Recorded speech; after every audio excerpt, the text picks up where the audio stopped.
Good morning, my dear students. Today we will continue the graph theory. So types basic operations में हम आज करते हैं. Number first basic operation में करेंगे हम product of two graphs. The product of two graph G1 and G2 is the graph of G equal to G1 cross G2 with set of vertices V1 cross V2 and any two vertices U1 U2 and V1 V2 are adjacent if U1 equal to V1 and the edge between U2 and V2 belongs to E2 or U2 equal to V2 and the edge between U1 V1 belongs to E1. मतलब यह है कि अगर दो graph होंगे हमारे पास में G1 G2. G1 जो ग्राफ होगा उसमें जो वर्टाइसिस का सेट है उसको हमने डिनोट किया V1 से और एजेस के सेट को हमने डिनोट किया E1 से. ऐसे ही हमने G2 में वर्टाइसिस के सेट को डिनोट किया V2 से और एजेस के सेट को डिनोट किया E2 से. तब G1 G2 का जो प्रोडक्ट होगा which is called the cartesian product.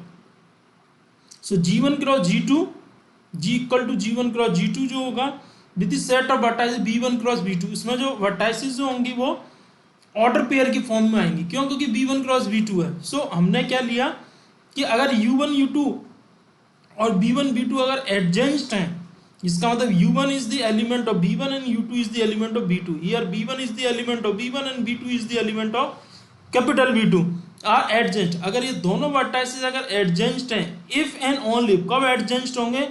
या तो U1 इक्वल टू अगर V1 है and the edge between U2 V2 belong to करेगी किसको? E2 सेट को करेगी. यानी कि जो एज होगी वो किसकी होगी? G2 सेट की होगी. अगर U2 इक्वल टू V2 है तो एज जो होगी वो बिलोंग करेगी किसको? E1 सेट को. That means the graph G1 से करेगी. इसके लिए हम इसको प्रूव सॉल्व करने के लिए हम एक एग्जांपल लेते हैं कि G1 G2 तो कोई ग्राफ है. अब हमने क्या किया? U1 V1 और U2 V2 W2. अब इसका मैं प्रोडक्ट निकालना है तो प्रोडक्ट क्या होगा? वर्टाइसिस इसमें कितने? U1 V1 और इसमें कितने? U2 V2 W2. अगर हम वर्टाइसिस का कार्टेशियन प्रोडक्ट निकालते हैं तो क्या आएगा? U1 U2 U1 V2 U1 W2 V1 U2 और V1 V2 और V2 V1 W2. ये इनका कार्टेशियन प्रोडक्ट आ गया. अब हम बात करते हैं कि U1 U2 इसको अगर हम मल्टीप्लाई करें U1 U2 जैसे हमने यहां लिया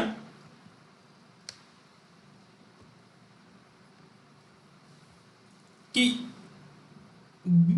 V1 U2 और U1 U2 इसमें क्या है? V1 U2 और U1 U2 इसमें U2 U2 इक्वल है तो U1 और V1 के बीच में जो एज होगी वो एज किसकी होगी? वो बिलोंग करेगी एज E1 को बिलोंग करेगी. क्लियर? तो हमें सिर्फ यही देखना है. जैसे यहां पर है ये हमने तीन वर्टाइसिस ले लिए. वर्टाइसिस हमने कैसे लिए? इसको इस तरीके से ले सकते हैं जैसे U1 U2 U1 V2 U1 W2 ये हमने ऊपर लिख लिए और V1 U2 और इनको बीच में एज. तो यहां से हमने देखा U1 V1 इक्वल है, U1 V1 इक्वल नहीं है, U2 V2 इक्वल है या V2 V2 इक्वल है, W2 W2 इक्वल है. इस तरीके से यहां हम देखते हैं V1 V1 इक्वल है तो U2 ये जो एज होगी वो एज किसकी होगी? E2 को बिलोंग करेगी. इस तरीके से हम ग्राफ को ड्रॉ कर सकते हैं. सब graph let G be a graph H equal to B1 E1 is called a subgraph of G if B1 is a non-empty subset of B and E1 is a subset of E such that whenever E U B belongs to UB are adjacent vertices belongs to E1 U E. मतलब कोई भी अगर graph कोई एक graph है और एक हमें एक उसका सब ग्राफ बनाना है तो वो उसका एक सबसेट होगा सबसे पहली बात. और वर्टाइसिस का जो सेट होगा सब ग्राफ में वो मेन ग्राफ का क्या होगा? सबसेट होगा. दूसरी बात जो सब ग्राफ होगा वो इटसेल्फ एक ग्राफ होगा. और इसको हम कैसे फाइंड आउट कर सकते हैं? या तो हम क्या करें किसी वर्टेक्स को डिलीट कर दें.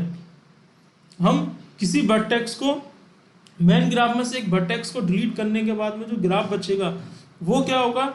एक सब ग्राफ होगा. उसके लिए हम क्या क्या कर सकते हैं? एज भी डिलीट कर सकते हैं. Subgraph of a graph can be obtained by deleting the vertex और the edge from the graph. अगर हम वर्टेक्स को डिलीट करेंगे तो कैसे, सब graph obtain from original graph G equal to B by deleting the vertex V belongs to B is the graph H equal to B1 E1 where B1 equal to B minus का B and E1 equal to E belongs V is not an end vertices of vertex of E। मान के चलो हमने graph जो था उसमें से हमने एक वर्टेक्स को डिलीट कर दिया। अब वर्टेक्स को हमने डिलीट किया तो वर्टेक्स जितने भी एंड वर्टाइसेस जो जा रहे थे, क्योंकि जो वर्टेक्स है वो इनिशियल वर्टेक्स हो, उससे जितने भी एंड वर्टाइसेस वाले पॉइंट्स है वो सारी की सारी एजेस क्या होंगी, वो उसमें से रिमूव हो जाएंगे और वर्टेक्स भी रिमूव हो जाएगा। जैसे फॉर एग्जांपल हम यहां बात करते हैं, ये है ग्राफ। अब अगर ये ग्राफ है तो इसमें से मैंने क्या किया, एक B3 वर्टेक्स को मैंने क्या किया, इसमें से रिमूव कर दिया। ये ग्राफ था, इसका मेरे को एक सब ग्राफ बनाना है, मैंने क्या किया, इसमें से B3 को रिमूव कर दिया। अब B3 को रिमूव किया तो B3 हट जाएगा। B3 से जितनी भी एजेस कनेक्टेड थी, B3 से B4 ये एज नहीं आएगी, B3 से B5 वाली एज नहीं आएगी, B3 से B1 वाली एज नहीं आएगी, B3 से B2 वाली एज नहीं आएगी, बाकी की सारी चीजें एज इट इज रहेंगी और ये K5 का एक सब ग्राफ हो जाएगा।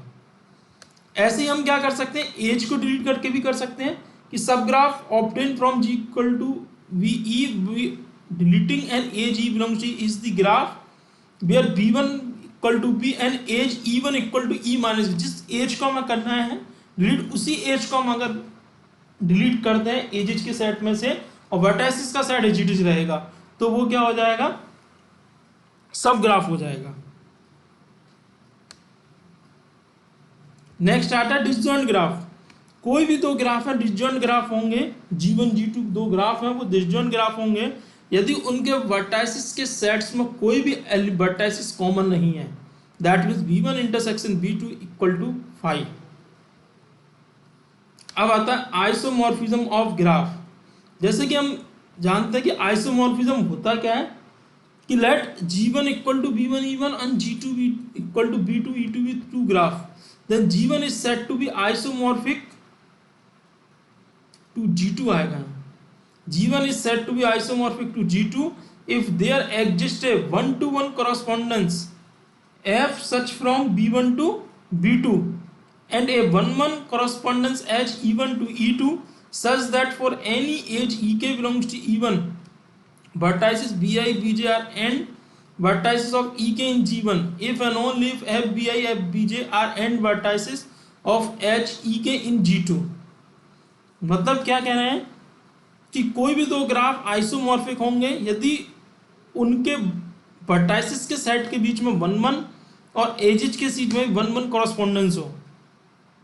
1-1 कॉरस्पॉन्डेंस का मतलब क्या होगा कि कोई भी अगर एज E1 में है और वर्टाइसिस Bi और Bj उसके अगर एंड वर्टाइसिस हैं इन G1 के अंदर तो Fbi Fbj में Fbi Fj एंड वर्टाइसिस होने चाहिए किसके लिए, Hek के लिए इन G2 में।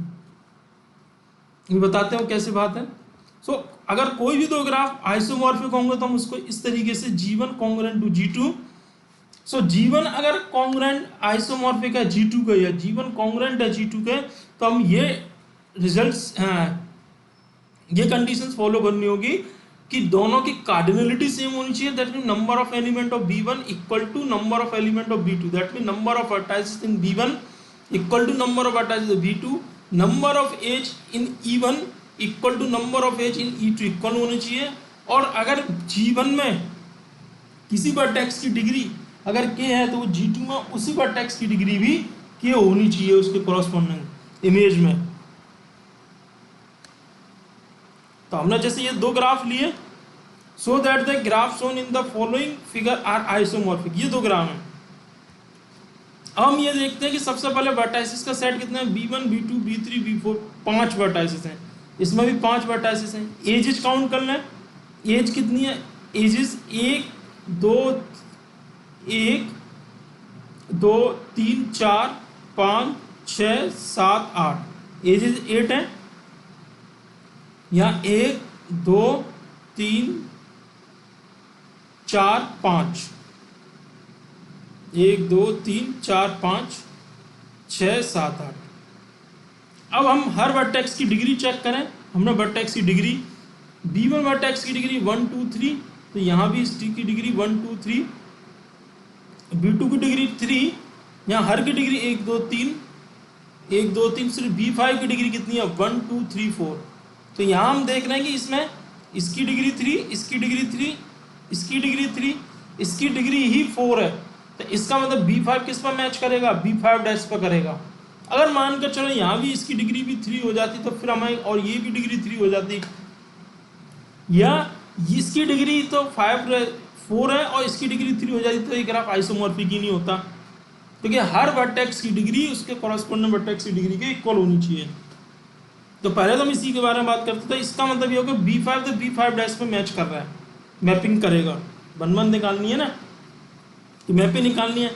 हम ये भी कह सकते हैं B1 B1 डैश पर करेगा, B2 B2 डैश पर करेगा, B3 B3 डैश पर करेगा, क्योंकि यहाँ से B2 से मैपिंग किस पे जा रही है, मैप B3 पे, और B2 किस पे जा रहा है, B1 पे, और B2 B5 पर भी जा रहा था। ये B2 का हम देख रहे हैं कि B2 B5 पर, B3 पे जैसे जैसे यहाँ मैपिंग हो रही है वैसे वैसे यहाँ हो रही है। तो इसका मतलब हम ये कह सकते हैं कि FBI equal to FBI dash होगा, और ये मैपिंग कैसी होगी 1 1 on 2 होगी, और इसलिए कि हमने ये कंक्लूजन निकाला ये सारा के सारे इक्वल हैं। तो हम ये कह सकते हैं कि ये जो ग्राफ है तो दोनों के दोनों कैसे हैं, आइसोमॉर्फिक हैं। अब सेल्फ कॉम्प्लीमेंट्री ग्राफ क्या होते हैं, कि मान के चलो कोई एक ग्राफ जी है, उसका हमने कॉम्प्लीमेंट्री निकाला, वो ग्राफ क्या आता है, जी बार आता है।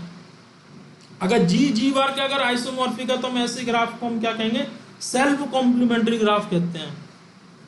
तो हमने एक एग्जांपल लेके हमने ये क्या किया कि एक तो जी ये ग्राफ है, और हमने ये जी बार हो गया इसका। जी और जी बार में यही है कि जो जी में एडजेंस्ट है वो जी बार में नहीं होंगे, जो जी बार में वो जी में नहीं होंगे। अब हमने यहां देखा कि B1 कनेक्ट हो रहा है B2 पर, B1 की डिग्री कितनी है 1 और B4 की डिग्री है 1, तो यहाँ B2 की डिग्री 1 है, B3 की डिग्री 1 है। अब बात याद है कि B1 B2 पर मैच करेगा कि B4 B2 पर करेगा, या B1 B3 पर करेगा, B4 B3 पर करेगा। सेम यहाँ हम बात करें कि B2 की डिग्री 2 है और B3 की डिग्री 2 है, यहाँ B1 की डिग्री 2 और या B4 की डिग्री 2। तो हम ये कह सकते हैं कि B1 हमारा किस पर मैच कर रहा है, B1 B2 पर।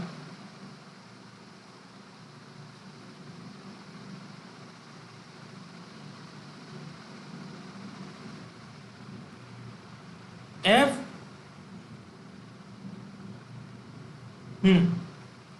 यहां हम देख रहे हैं कि B1 B2 पर कर रहा है, तो B1 B2 पर अगर मैच कर रहा है, ये हमने एजिस को मान लिया, तो हम ये कह सकते हैं कि B2 को B4 पर जो ये कर रहा है वो E1 डैश के थ्रू होगा। सो FB1 जो है B2 पर करेगा, FB4 B3 पर करेगा, FB2 किस पर करेगा,